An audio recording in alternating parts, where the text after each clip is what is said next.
নমস্কার সবাইকে, আমি পিকু। আমার ছোট্ট পরিবারে আপনাদের সবাইকে স্বাগত জানাই। আজকের আকাশটা অনেকটাই বেশ পরিষ্কার, মাঝে মাঝে আবার দেখতে পাচ্ছি মেঘ জমেছে। চলুন এবার রিওর স্কুলের টিফিনটা আমি গুছিয়ে নিই। আজকে আমি বানিয়েছিলাম পরোটা, আর পরোটা আমি ওকে ছিঁড়ে ছিঁড়েই দিয়ে থাকি, কারণ স্কুলে গেলে ছিঁড়তেই ওর সময় লেগে যায়। পরোটার সাথে আলু ভাজা আর ঘরে একটু বোঁদে ছিল, তো সেটাই আমি টিফিনে দিয়ে দিলাম। টিফিনটা যদি ভালো হয় বাচ্চারা দেখবেন ঝটপট খেয়ে নেয়, আর টিফিনে যদি ফল দিয়ে থাকেন তাহলে সেদিন টিফিনটা আর একেবারেই ওঠে না। এখন আমি রিওকে স্কুলে দিয়ে প্রতিদিনের মতো একটু হলেও বাজার করে নিয়ে চলে এসেছি। হ্যাঁ, বাজার করাটা আমার কিন্তু ডেইলি রুটিনের মধ্যেই পড়ে। আর রিওর বাবা যদি বাজার যায় তো বাজারে সব থেকে খারাপ জিনিসগুলোকেই ও কিনে কিনে আনবে। মোট কথা হলো ও একেবারেই সবজি কিনতে পারে না, তবে মাছটা মোটামুটি ভালো কেনে। অনেক দিন ধরেই ওকে শেখাচ্ছি বাজার কীভাবে করতে হয়। এবার আপনাদের মনে প্রশ্ন হতেই পারে, আমি কিভাবে এত সুন্দর বাজার করতে পারি।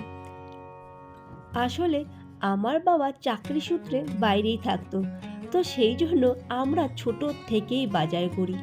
আর সেই জন্যে হয়তো সবার বাজার করাটা আমার পছন্দ হয় না।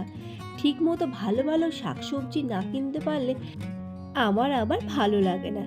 আজকে বাজার করেছি, সাথে সাথে এসে একটু ঘরবাড়ি গুছিয়ে নিচ্ছি। ঘরবাড়ি সবসময় গুছিয়ে থাকি, কিন্তু আমার 5 মিনিট পরেই আবার সব কিছু যেমন থাকে তেমনই হয়ে যায়। বিশেষ করে দুপুর 12টার পরে আমার ঘরবাড়ি একেবারেই অগোছালো হয়ে যায়। সকালটা আমি সুন্দর করে গুছিয়ে রাখার চেষ্টা করি, কিন্তু দুপুরটা থেকে আর রাত পর্যন্ত আমার একেবারেই অগোছালো হয়ে যায় ঘরবাড়ি। আমার ছোট্ট একটা ফ্ল্যাট কলকাতাতে, আর সেটা যদি ভালো করে গুছিয়ে না রাখি তাহলে ভালো লাগবে? তো সেই জন্য চেষ্টা করে থাকি প্রতিদিনের মতো একটু হলেও সুন্দর করে নিজে হাতে গুছিয়ে রাখা। আর তারপরে যখন আমার আসবাবপত্র মোছা হয়ে গেছে, আমি কিন্তু চলে আসলাম একটু ঘরবাড়ি ঝাড় দেওয়ার জন্য। এটা আমি প্রতিদিন সকালবেলা এসেই করে থাকি। কোনো দিন চা খাওয়ার আগে করি, আবার কোনো দিন চা খাওয়ার পরে করি। আর সকালবেলা আমার ঘর থেকে অনেক নোংরা বার হয়, বিশেষ করে কাগজ কুচিয়ে কাগজের জিনিসপত্র তো আমার ঘর থেকে প্রত্যেকটা দিনই বার হয়। রিও সারাটা দিন আর্ট অ্যান্ড ক্রাফট করতেই ব্যস্ত থাকে। ছোট মানুষ, ওকে তো আর মানা করতে পারি না যে তুই এই সবগুলো করিস না, ওটা করিস না, তাহলে তো হয়েই গেল। যাই হোক, আমার রান্না বান্না কিন্তু কমপ্লিট হয়ে গেছে, সেটা আজকে আর শেয়ার করলাম না। একদিন এটা শেয়ার করি তো আর একদিন আরেকটা শেয়ার করি, তাহলে আপনারা ভাববেন রোজ রোজ হয়তো একই ভিডিও আমি পোস্ট করছি। তারপরে আমি রেডি হয়ে চলে গেলাম স্কুলে রিওকে আনতে। আর এখানে আমি একটু পাউডার, ক্রিম, একটু সিঁদুর পরে নিলাম।